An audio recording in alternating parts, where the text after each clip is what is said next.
Landsberg Prison, Bavaria, April the 2nd, 1924. At 6 a.m., the warder unlocks the door to cell number 7.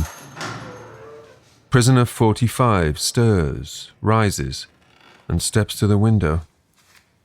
In the outside world, dawn has already broken on what looks set to be a delightful spring day. The soft sun dapples the trees. It glints on the snaking River Lech. Such a sight would seem a slap in the face to anyone serving a long stretch in jail. A reminder of what they're missing, in stark contrast to the grim life within these walls. For this inmate, this April morning has particular resonance. It marks day 1 of a 5-year sentence. Prisoner 45 attends to his ablutions. He spends an inordinate, obsessive amount of time on his oral hygiene, brushing his teeth, gargling, rinsing and repeating. As an infantryman on the Western Front, he was the victim of a poison gas attack. It's said he can never rid himself of the acrid taste. For all his travails, Prisoner 45 knows he is actually rather lucky. Despite how it looks, this is not a bad day at all. Charged with high treason after a failed attempt to instigate a Nazi uprising, an overthrow of the German state, he should have been facing a firing squad. At the very least, spending the rest of his life behind bars. His impassioned performance at his trial, however, has won him many admirers. He has friends in the highest of places, including, evidently, the judiciary. When it came to sentencing, he got off incredibly lightly. Prisoner 45 is one Adolf Hitler. And this is the Hitler story.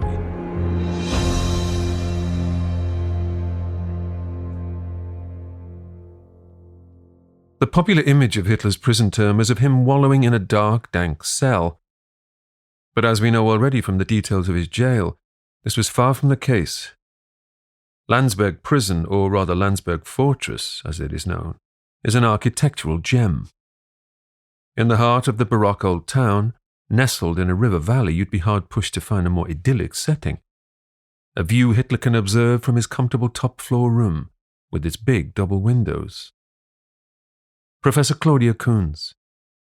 It was a lovely fortress in a nearby Bavarian city. It was the kind of place where unruly sons of wealthy noblemen were sent when they had misbehaved in some way or other.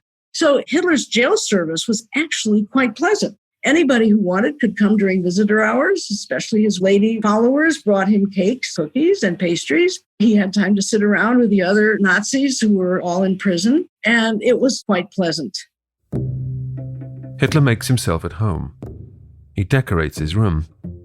He puts up a swastika. He hangs laurel leaves. His shelves bulge with books. In appearance, it's not that different to a student hall of residence, to an undergraduate dorm room, apart from the swastika. Indeed, Hitler will later declare that Landsberg was his university. There's even an initiation ritual in which Hitler gamely takes part, dressing up in fake robes, acting out a comedy version of the Munich Putsch, as if it weren't farcical enough already. Hitler is the big man on campus. In jail, he's treated as a celebrity. Even the guards greet him with an enthusiastic Heil Hitler. New arrivals to the prison are told to report to the Führer without delay. Professor Thomas Weber. This is almost like a hotel. He can wear his own clothes. He can have his own food being brought in particularly as he became so famous through the trial. It is people from all over Germany, including a lot of women who sent him a package full of goodies, of cakes, of other foods, of wine. I mean, Hitler gets so much stuff that he and the people with whom he is incarcerated cannot possibly even consume all this. Hitler is also surrounded by his, brothers in arms, most importantly, his personal secretary, later deputy, Rudolf Hess. There is an entire group of people, of his closest associates, who are all incarcerated together, who spend the meals together, they meet up at nighttime, they sing, they entertain themselves. of what little duties there are, Hitler is excused. He has no need to do the physical exercise drill, unless he wants to. There's a gym where they can box, wrestle, use the vaulting horse or parallel bars. Because of his dodgy shoulder, Hitler is often the referee.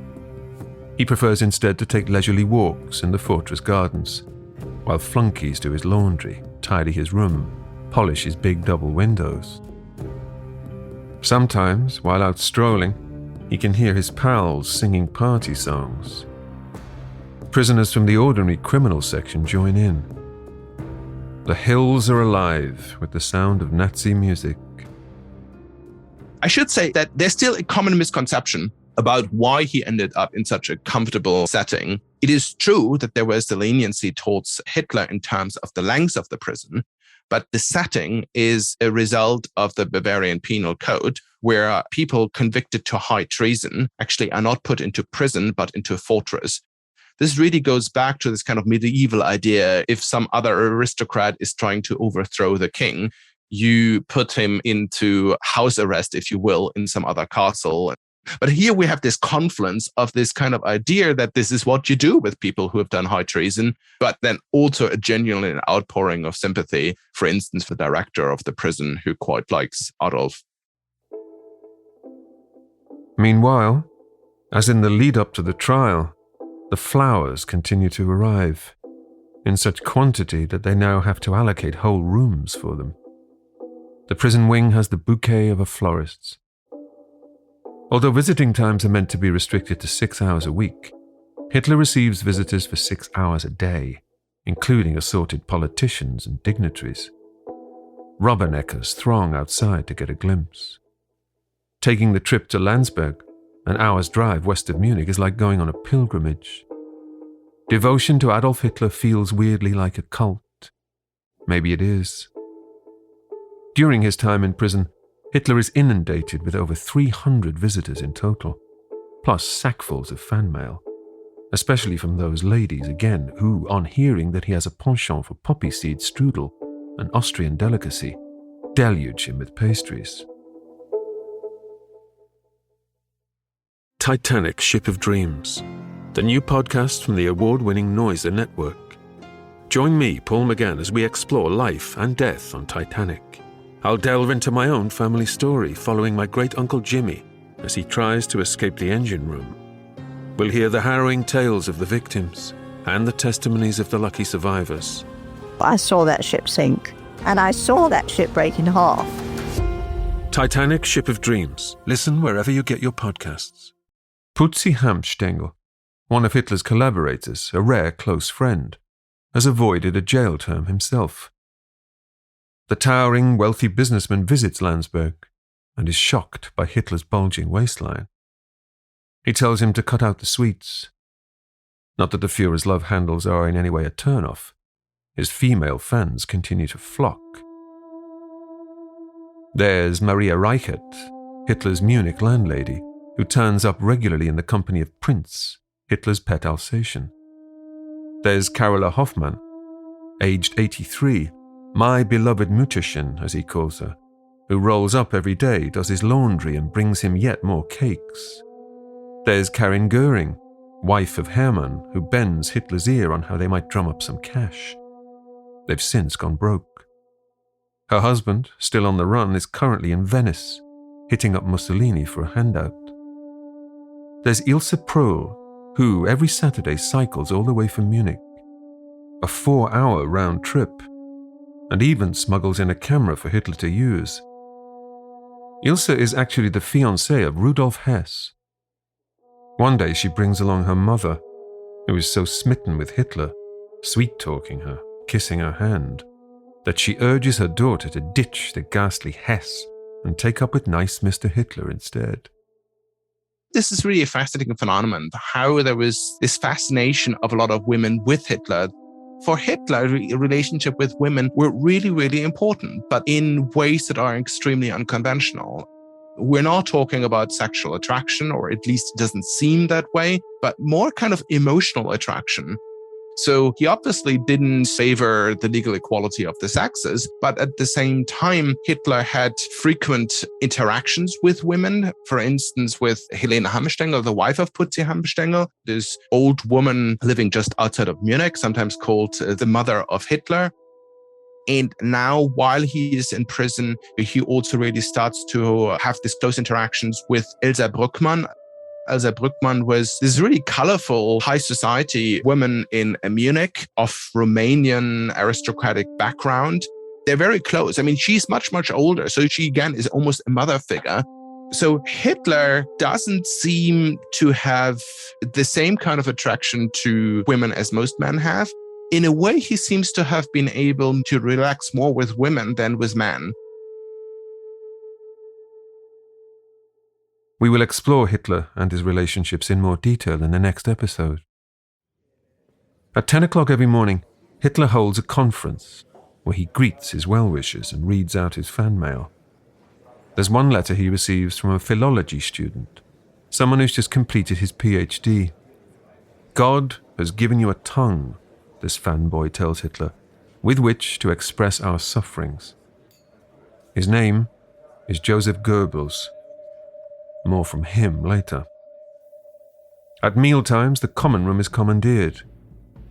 Hitler sits at the head of the table beneath a swastika banner, where he holds his quite literally captive audience spellbound, regaling them with his thoughts on autobahns and motorcars and futuristic cities built on the rubble of annexed Slavic lands.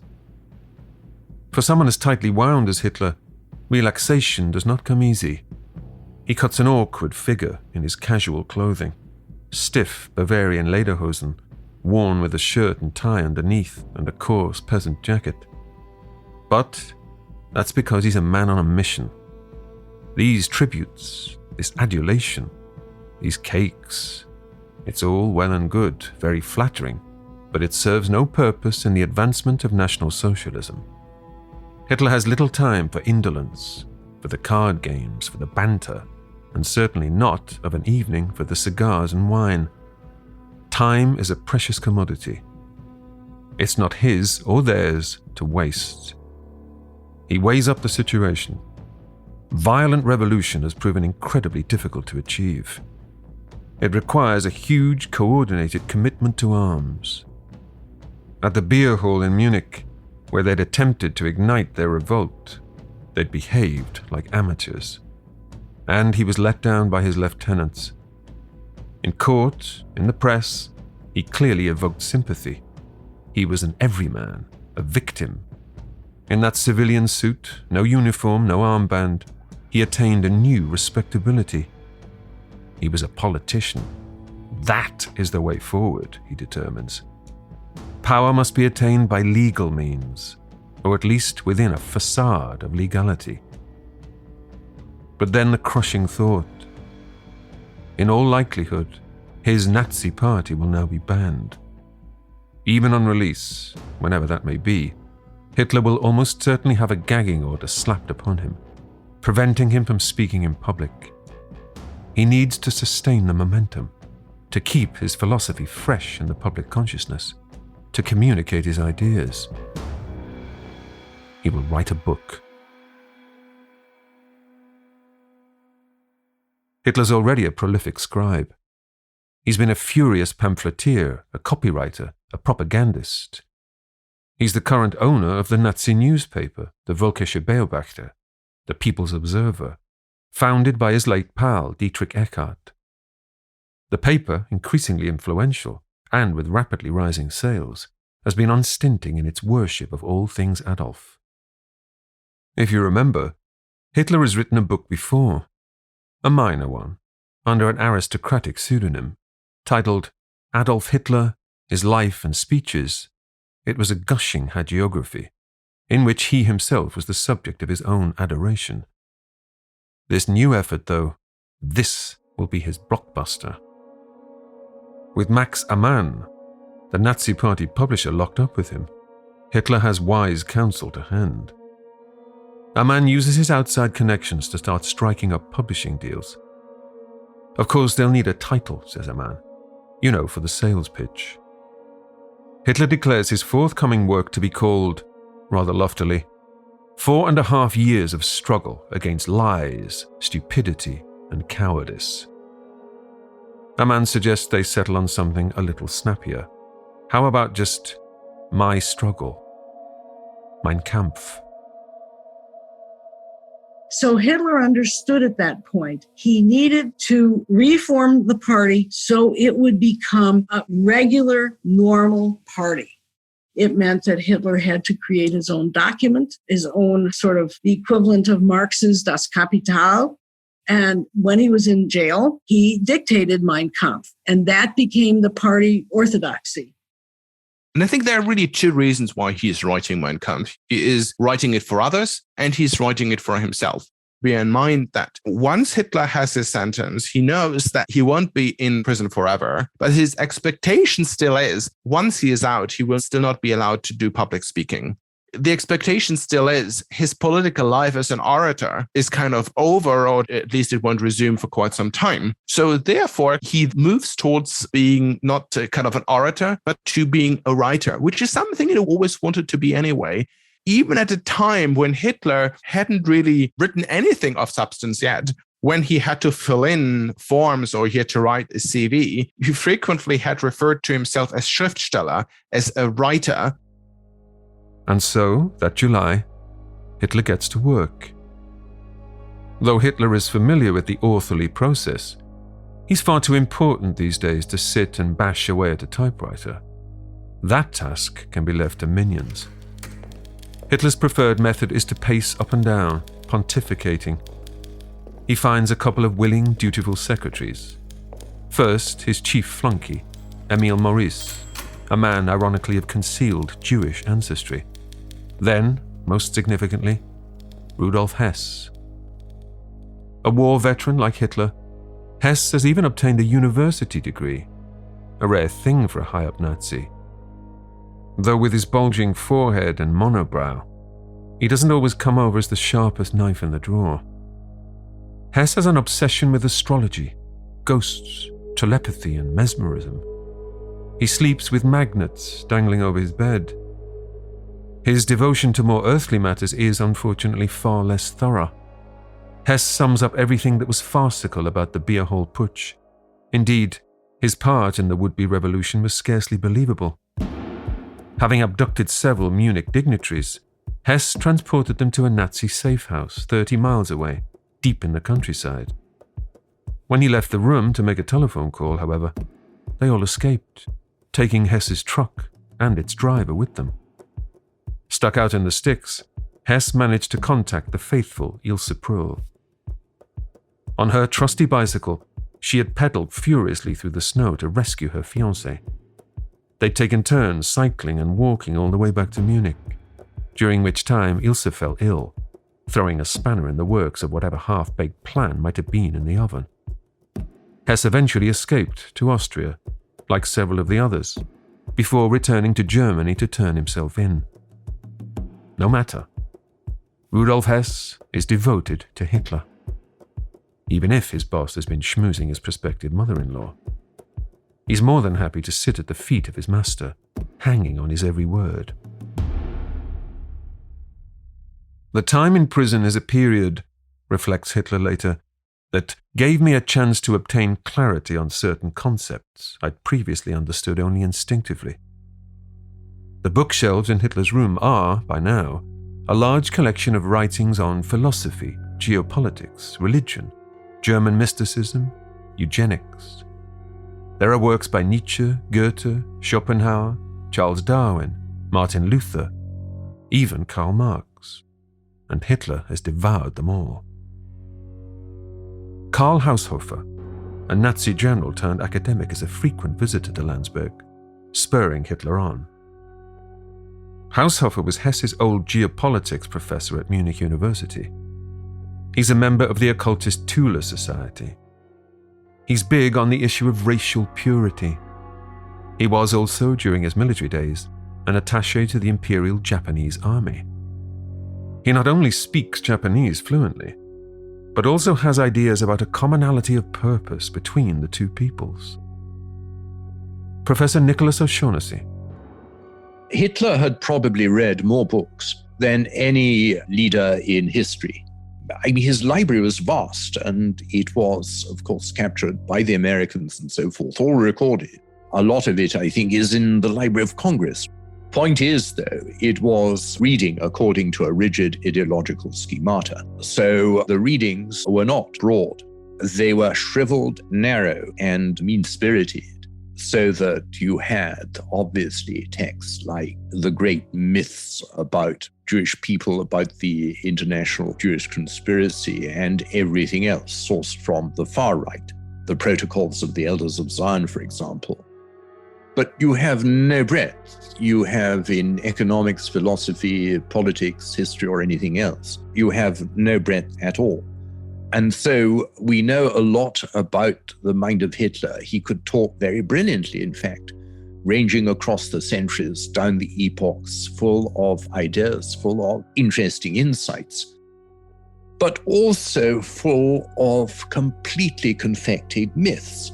So he speaks about Christianity. He says Jesus Christ is a very great man and the first anti-Semite, and that the religion of Christianity he founded was Judaized by Saul of Tarsus, who turned it into a branch of Judaism. And then he says that Jesus was probably the son of a Gallic Roman legionnaire who was based in Judea. And this is what he sounded like. Some of it was quite remarkably insightful and full of facts and figures and insights from history. But quite a lot of it was so loopy that you'd want a stiff brandy to kind of get over it. Hitler's writings, in some instances heavily plagiarized, are synthesized, fused with his own ideas. His thoughts flow thick and fast in a stream of consciousness babble. Poor Hess is hard-pressed to keep up, rattling away at the keys into the early hours. Hitler is quite the dictator. Hitler is a devotee of Houston Stewart Chamberlain, a British-born philosopher, now a naturalized German, and a son-in-law of Hitler's favorite composer, Wagner. Another card-carrying anti-Semite, Chamberlain supports the world ice theory, a cosmological proposition in which the planets of the solar system are but giant circling blocks of ice. Nothing is ruled out in Hitler's New World Order, which will be constructed from the Earth to the stars. The main thrust of Mein Kampf is unsurprising. There is the rage against the Treaty of Versailles and avowed retribution for its injustices. There is belief in a manifest destiny and Germany's inherent superiority as a culture. Almighty God, Hitler writes, bless our arms when the hour comes. As an extension, there's a vaunting, a fetishization of the Aryan race and the purity of the Teutonic peoples. There is no room in Hitler's universe for their enemies, the Slavs, and especially the Jews, whom Hitler labels parasites, the masters of lies, cold-blooded and shameless. To his mind, they must be eradicated like tuberculosis. The Germanic people, a single organic entity, are being smothered by these subhumans, he claims. The German bloodstream infected as if by a gangrenous ulcer. Only here, in Mein Kampf, Hitler sets out for the first time how he's going to deal with these issues, to restore German greatness and smite those who might stand in his way. And these directives must come from the top. Democracy is a monstrosity born of filth and fire, he proclaims, something rather at odds with his newly professed legitimacy. If anyone later were under any misapprehension about Hitler, then they did not delve into Mein Kampf. It's virtually a manifesto, a blueprint, divesting Jews of their rights, liberating the Germans living under foreign rule, uniting them as one folk, then expanding that folk eastwards, into a God-given living space. He deploys a phrase of Haushofer's here, Lebensraum. This new Reich will, quote, spring from the tears of war.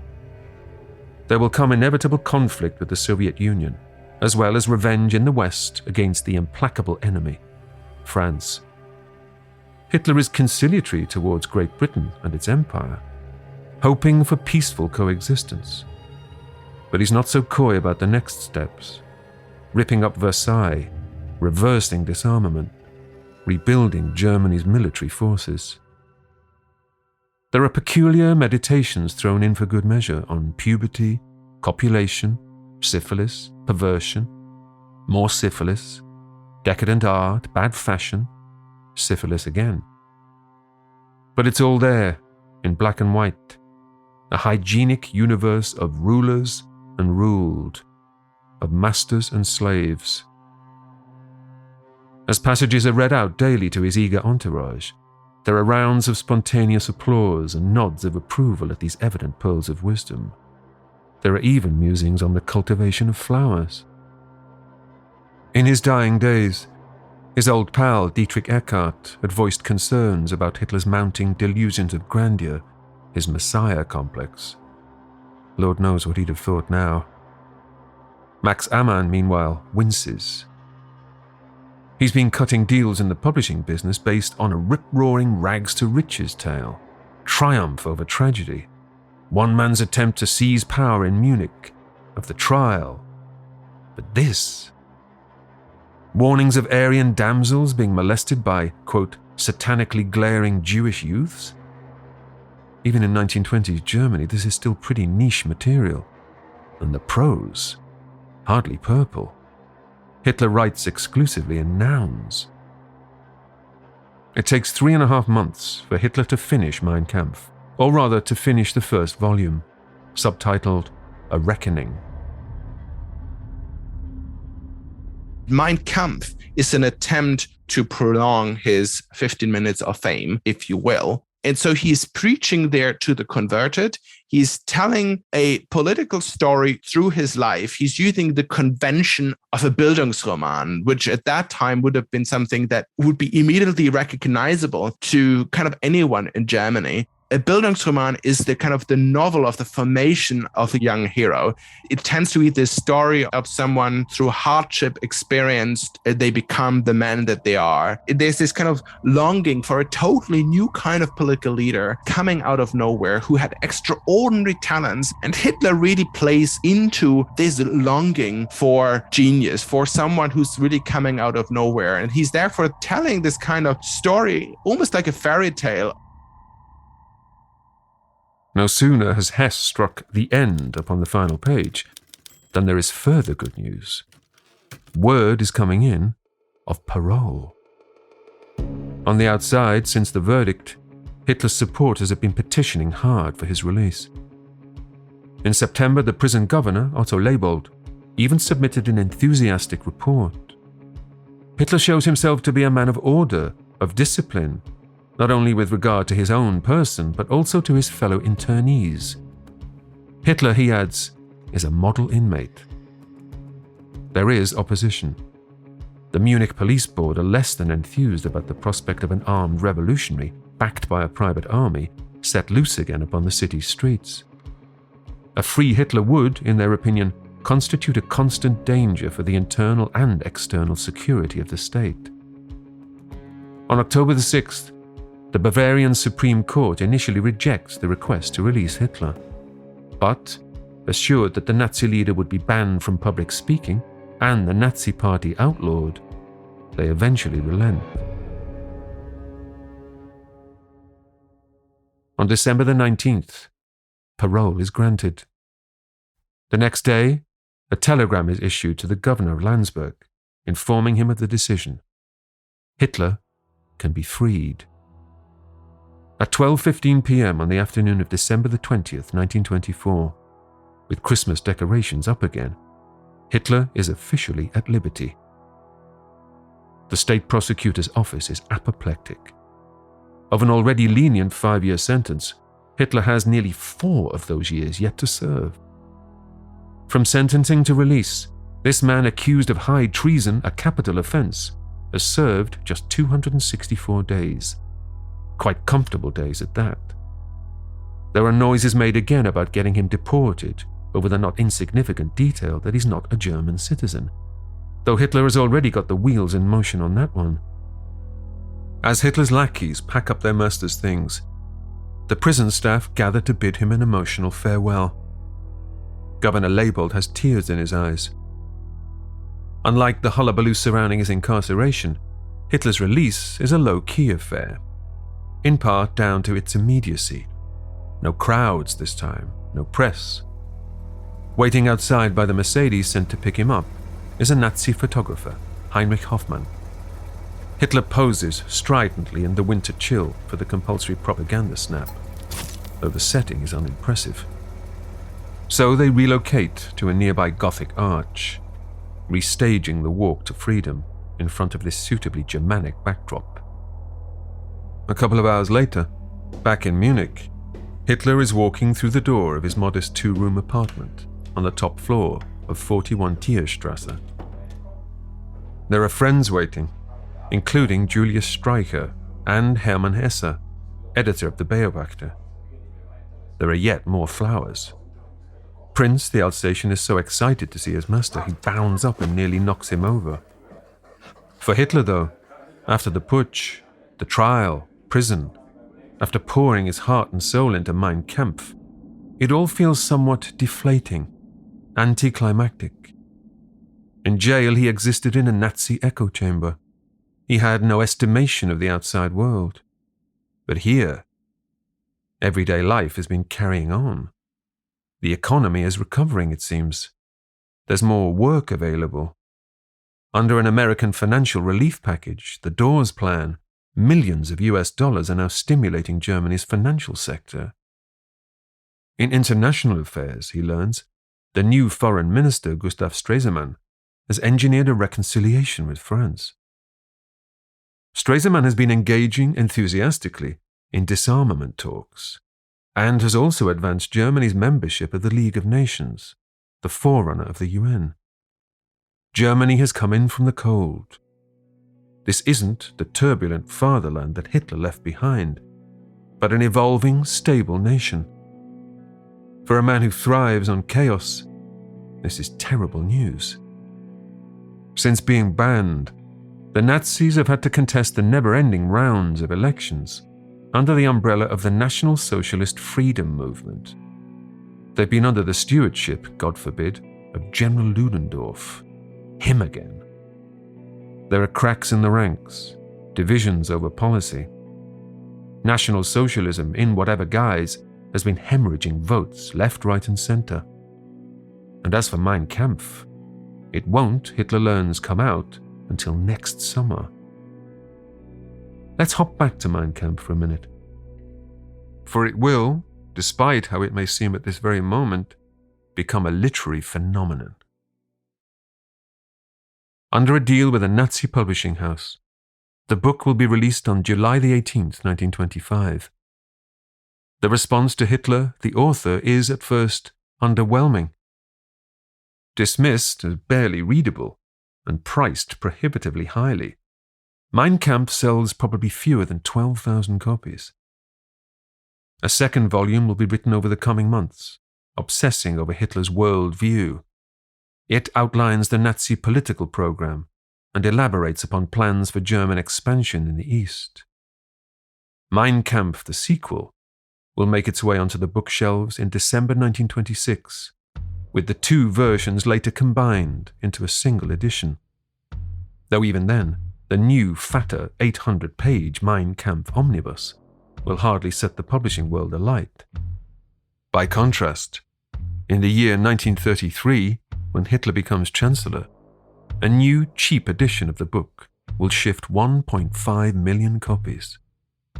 Available in numerous foreign editions, even in Braille.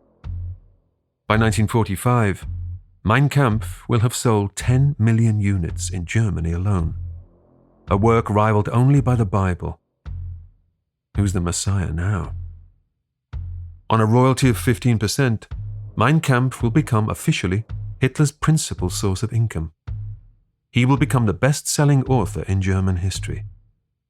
Worldwide, one of the biggest of the 20th century, and fabulously wealthy with it. Mein Kampf will become an essential addition to every home in the Third Reich, on display in every hallway, given to newlyweds as a present. Whether anyone actually reads it is another matter. It will prove dangerous not to own a copy. But, going into 1925, all that success is a long way off. The putsch, the trial, prison, these have all been invaluable exercises for Hitler personally, all part of the learning curve. The experience has taught him that he needs to up his game if he's serious about a bid for power. He must present himself as a slick political operator, one who can work the system, not a boorish rabble-rouser. He's also learned that some of his colleagues are dead weights. There is no doubt, too, that when the spotlight is on him, Hitler the martyr, Hitler the savior, he has what it takes to be a national and international player, one who can command not just an audience, but a fanatical devotion, one who has sympathizers in the highest corridors of power. He's no longer the mere drummer, as he once styled himself, the one just keeping the beat, but he may well have had his moment in the sun. Hitler realized his strategy was wrong, that he would never be able to stage violent revolution like Mussolini or even like Lenin, like communists did. That he lived in a democratic system with a well-developed middle class with a very strong constitution, and he would have to work within the system to undermine instead of overthrow that system, to figure out its weaknesses and to leverage what power he had to destroy the system from within. The Munich Putsch will attain mythical status in Nazi Germany. Hitler will have the remains of the 16 Nazi fallen dug up and reinterred in an elaborate mausoleum, where a sacred memorial service is conducted every November the 9th, the new Nazi Day of Remembrance.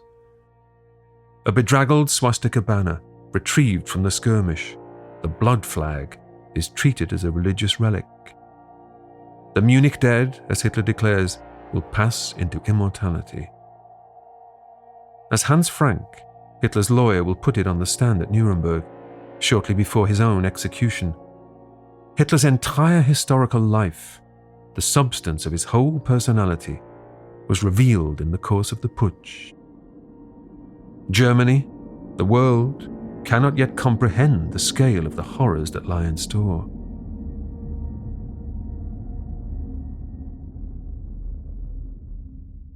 Hitler spends Christmas Eve with the Hanfstengels at their swish Munich city residence.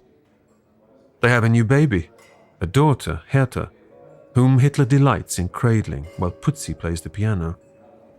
Crazy little Egon, now 4, tears around the place, working himself up into a Christmas frenzy, thrilled to have his Uncle Dolph back on the scene. As a child, he wouldn't notice it, but Hitler seems unkempt. You can't help but spot the dandruff on his shoulders. He looks out of shape. Hitler knows it too. He pats his stomach. He's going to go easy on the food next year, he tells Putzi. In fact, he's going to bin meat altogether, become a vegetarian. And as for the booze, he was never much of a drinker. He'll kick that too. In a quiet moment later, kids asleep, Putzi in another room, Hitler and Helena sit alone on the sofa. He drops to his knees and lays his head on her lap. She's taken aback, a little embarrassed. And maudlin Hitler confesses that he's lost, all alone. She asks him, why doesn't he find someone? Settle down. I can never marry, he says, because my life is dedicated to my country.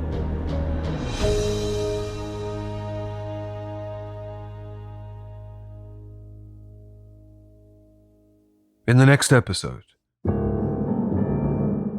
Adolf Hitler, now at liberty, finds himself and his Nazi party barred from political life. Retreating to the Bavarian Alps, he seeks solace, a new home, and a female companion. In the mountain air, he plots his comeback as a respectable politician, And when the Wall Street crash prompts the Weimar Republic's economic collapse, Hitler will seize his opportunity. That's next time